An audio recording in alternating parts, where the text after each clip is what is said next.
Hello friends, welcome back to my channel. Last lecture में हमने cover किया था टाइप्स ऑफ ऑपरेटिंग सिस्टम, जहां पे हमने 3 ऑपरेटिंग सिस्टम कवर की थी: batch OS, multi programming and multitasking. आज के लेक्चर में हम देखने वाले हैं real time OS, distributed OS, clustered OS and embedded OS. Okay, अगर जिन लोगों ने बैच ओएस, मल्टी प्रोग्रामिंग और मल्टीटास्किंग ओएस का वीडियो लेक्चर नहीं देखा है तो मैंने लिंक डिस्क्रिप्शन बॉक्स में डाल दिए, आप वहां से देख लेना, क्योंकि अगर आपको वो कंसेप्ट क्लियर होगा then and then only you can go forward. Okay, एक और ऑपरेटिंग सिस्टम भी आपको एग्जाम में आती है जिसका नाम है मल्टी प्रोसेसर और मल्टी प्रोसेसिंग। ओके, सो आज हम ये 5 ओएस कवर करेंगे। तो उसमें फर्स्ट है रियल टाइम ओएस। अभी रियल टाइम ओएस क्या है, तो मैंने लास्ट वीडियो लेक्चर में भी आपको एक्सप्लेन किया था कि जो भी ऑपरेटिंग सिस्टम के नाम है, ओके, वहाँ से ही हमको पता चलता है कि वो ओएस का पर्टिकुलर टास्क क्या रहता है। ओके, सो रियल टाइम हमको उसके नेम पर से ही पता चलता है कि कुछ टाइम के रिगार्डिंग यहाँ पे होगा। तो रियल टाइम ऑपरेटिंग सिस्टम को हम 2 पार्ट में आगे डिवाइड करते हैं, जो है हार्ड और सॉफ्ट। अभी रियल टाइम ओएस कहाँ पे वर्क करती है, तो जो अभी सिंपल ऑपरेटिंग सिस्टम जो हमने अभी देखी, ओके, जो आप डिवाइस यूज़ करते हो, लैपटॉप यूज़ करते हो या मोबाइल यूज़ करते हो, तो आप में क्या करते हो, आप कोई भी एप्लीकेशन यूज़ करते हो और you simply want the output. अभी आपको ये कंसर्न नहीं है कि आपको आउटपुट इमीडिएटली ही चाहिए। अगर आउटपुट आपको 2 या 5 मिनट के बाद भी मिलेगा, okay, due to some speed of network और just memory regarding issues of your RAM और एनीथिंग, ओके, अगर आपको आउटपुट थोड़े मिनट्स बाद या थोड़े घंटे बाद भी मिलेगा आपको, तो भी आपको कोई प्रॉब्लम नहीं होगा, क्योंकि आप टाइम से बाउंडेड नहीं हो। ओके, पर रियल टाइम ऑपरेटिंग सिस्टम कहाँ पे यूज होती है कि जहाँ पे हमको टाइम का कंस्ट्रेंट रहता है। Okay, we are having the tightly time constraint. Okay, तो जैसे कि मैं आपको एग्जांपल दूं, तो हार्ड उसमें होता है एक हार्ड और एक सॉफ्ट। हार्ड माने कि क्या, कि हमको टाइम का प्रॉपरली पूरा, मतलब कि बहुत ही अच्छी तरीके से हमको ये टाइम पे ही खत्म करना हो, तो ऐसा कंस्ट्रेंट होता है जहाँ पे वहाँ पे यूज होती है हार्ड रियल टाइम ओएस। और जहाँ पे हम थोड़ा बहुत अगर लेट हो जाता है तो चलता है, ज्यादा होता है तो नहीं चलता है, तो उसको बोलते हैं हम soft real time OS. Okay, जैसे कि अभी मेरे वीडियो लेक्चर में बना रही हो, तो ये वीडियो लेक्चर जब अपलोड होगा तब आप वीडियो लेक्चर देखोगे। अभी आप कल देख रहे हो या 2 दिन बाद देख रहे हो या 1 साल बाद देख रहे हो, I don't care about that. Okay, क्यों? क्योंकि ये रियल टाइम नहीं है। अब वो आप जब भी आपको इन्फॉर्मेशन चाहिए होगी आप देख लोगे। पर अगर मैं वही वीडियो लेक्चर अगर लाइव शूट कर रही होगी, if I am taking video lecture on Google Meet, और गूगल मीट में वीडियो लेक्चर में ले रही हूँ, तो that will be the live. अगर उसमें ऐसा है कि मैंने अभी वीडियो लेक्चर की लिंक डाल दी है आपके मेल में या कोई आपके ग्रुप में, पर्टिकुलर ग्रुप में, और अगर आप वो लिंक को ज्वाइन कर रहे हो, तो दैट इज माय एक्सपेक्टेशन कि जब मैं यहाँ से वीडियो लेक्चर डिलीवर करती हूँ तो आपको उसी टाइम पे मेरा वीडियो लेक्चर है वो सुनाई दे या दिखाई दे। ओके, सो वो हो गया रियल टाइम, कि जहाँ पे हम लाइव वर्ड यूज कर रहे हैं। ओके, पर उसमें भी हार्ड और सॉफ्ट क्या है, तो हार्ड रियल टाइम ओएस क्या है कि जो हम मिसाइल्स के लिए यूज करते हैं, जैसे कि इसरो है, ओके, तो वो क्या करता है कि मिसाइल लॉन्च करता है। तो मिसाइल लॉन्च करने के लिए उन्होंने एक पर्टिकुलर टाइम डिसाइड किया होता है, कि जैसे कि फॉर एन एग्जांपल ले लो कि कल दोपहर 12 बजे मुझे मिसाइल लॉन्च करनी है।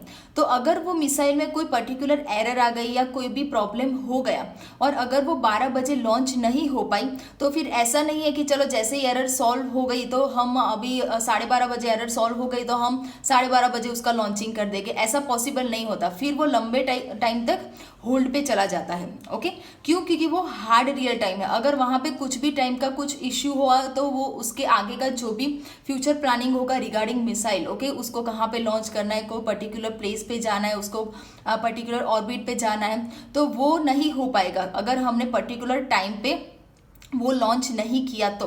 और अभी यहाँ पे सॉफ्ट रियल टाइम ओएस क्या है, तो सॉफ्ट रियल टाइम ओएस क्या है कि मैंने यहाँ पे जैसे कि आपको बोला कि मैंने गूगल मीट का लिंक डाला, आपने गूगल मीट में ज्वाइन भी कर दिया, ठीक है। अभी यहाँ से आप कोई मैसेज टाइप कर रहे हो, पर वो मैसेज मुझे 2 मिनट या कुछ सेकंड्स के बाद मिल रहा है। ओके, एकदम से आप जैसे ही कर रहे हो एट दैट टाइम नहीं मिल रहा, पर कुछ सेकंड्स के बाद मुझे मिल रहा है, तो वो वहाँ पे चलता है। वो कोई मेजर सिनारियो नहीं है, वहाँ पे कोई मेजर प्रॉब्लम नहीं आएगा। सो उसको बोलते हैं हम सॉफ्ट रियल टाइम ओएस, की जहाँ पे हम टाइम का थोड़ा बहुत एरर एक्सेप्ट कर सकते हैं, पर जहाँ पे हम टाइम का कोई भी एरर एक्सेप्ट नहीं कर सकते तो उसको बोलते हैं हार्ड रियल टाइम ओएस। तो जहाँ पे हमारा टाइम कंस्ट्रेंट रहता है वो ओएस होती है रियल टाइम ओएस। उसके बाद है डिस्ट्रीब्यूटेड ओएस। डिस्ट्रीब्यूटेड ओएस हमको नाम पर से ही पता चलता है कि व्हाट इज डिस्ट्रीब्यूटेड ओएस। तो अभी डिस्ट्रीब्यूटेड ओएस के लिए मैं आपको एक फिगर यहाँ पे शो करती हूँ। ओके, तो ये है हमारी डिस्ट्रीब्यूटेड ओएस की फिगर, जहाँ पे मैंने क्या किया है, तो मैं आपको एक सिंपल एग्जांपल दे रही हूँ। ये एग्जांपल को मैंने यहाँ पे फिगर आउट किया है कि आप ले लो कि आपकी कोई भी XYZ बैंक है, जैसे कि मेरी ले लेती हूँ मैं SBI। ओके, सो मेरी अभी SBI की बैंक में मेरा अकाउंट है। ओके, तो अभी आप सबको पता है कि आपका जो SBI बैंक का अकाउंट है वो ऐसा नहीं है कि अगर जैसे कि foreign now right now I am living in Gujarat. Okay, so मैंने अभी अकाउंट ओपन करवा लिया SBI में गुजरात की कोई भी ब्रांच में से। ओके, पर अगर if I am shifting to Rajasthan, या मैं महाराष्ट्र में शिफ्ट हो रही हूँ, या मैं MP या UP कोई भी स्टेट में शिफ्ट हो रही हूँ, तो कहीं से भी मैं अपना अकाउंट जो है वो एक्सेस कर पाऊंगी। वाई? क्योंकि वहाँ पे हम कंसेप्ट यूज कर रहे हैं डिस्ट्रीब्यूटेड का। यहाँ पे डेटाबेस का कंसेप्ट जैसे होता है कि central database and distributed database, तो उसमें डिफरेंस क्या होता है कि सेंट्रल डेटाबेस में हर एक चीज़, पूरा डेटाबेस हमारा एक सेंट्रल पीसी पे ही स्टोर होता है। पर डिस्ट्रीब्यूटेड में हम क्या करते हैं कि हमारा सारा डेटा जो होता है वो हम स्कैटर करके अलग अलग जगह पे स्टोर करते हैं। जैसे हमारा फेसबुक, इंस्टाग्राम के जो सर्वर होते हैं, गूगल के सर्वर होते हैं, तो वो कोई एक सेंटर पर सारा डेटा स्टोर नहीं करते, वो अपना डेटा स्कैटर करके डिस्ट्रीब्यूटेड कर देते हैं। ओके, सो उसी तरीके से यहाँ पे डिस्ट्रीब्यूटेड ओएस का भी टास्क है कि जो पर्टिकुलर ओएस डिस्ट्रीब्यूटेड लेवल पर, ये distributed is not OS, it's kind of environment. Okay, यहाँ पे हम किसकी बात कर रहे हैं, तो एनवायरमेंट की बात करें कि जो डिस्ट्रीब्यूटेड एनवायरमेंट पे वर्क करता है। जैसे मैंने आपको एग्जांपल दिया बैंक का। ओके, तो आप कोई भी एक जगह से अगर अकाउंट ओपन करवाते हो, फिर आप पूरे इंडिया में कहीं से भी उसको एक्सेस कर सकते हो। ओके, तो वो जो पर्टिकुलरली वर्क करता है उसको बोलते हैं हम डिस्ट्रीब्यूटेड ओएस। तो अभी हमारा सेकंड है क्लस्टर्ड ओएस। तो क्लस्टर किसको बोलते हैं, तो क्लस्टर की भी फिगर काइंड ऑफ मैंने सेम ही यहाँ पे ड्रॉ की है, तो दैट विल बी लाइक आपके लिए कंफ्यूजन क्रिएट करेगा, बट ऐसा नहीं है। क्लस्टर्ड आप नाम से चेक करो कि डिस्ट्रीब्यूटेड का मतलब क्या है, कि हम डिस्ट्रीब्यूटेड एनवायरमेंट की बात कर रहे हैं।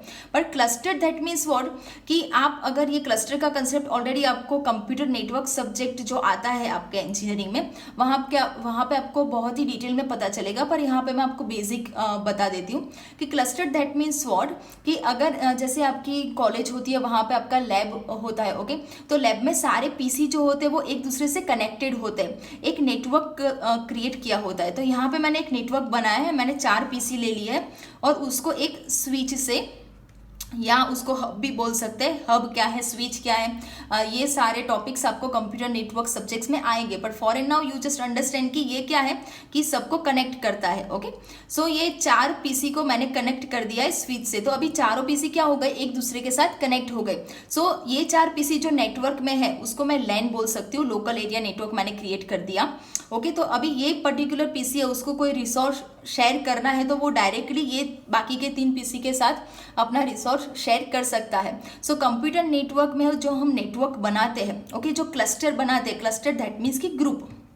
ओके, सो हम क्या कर रहे हैं, जो ग्रुप बना रहे हैं 2 या 2 से ज़्यादा डिवाइस का, तो उसको बोलते हैं क्लस्टर, और उसके लिए जो ऑपरेटिंग सिस्टम हम यूज़ करते हैं तो उसको बोलते हैं क्लस्टर्ड ओएस। ओके, अभी नेक्स्ट है एम्बेडेड ओएस।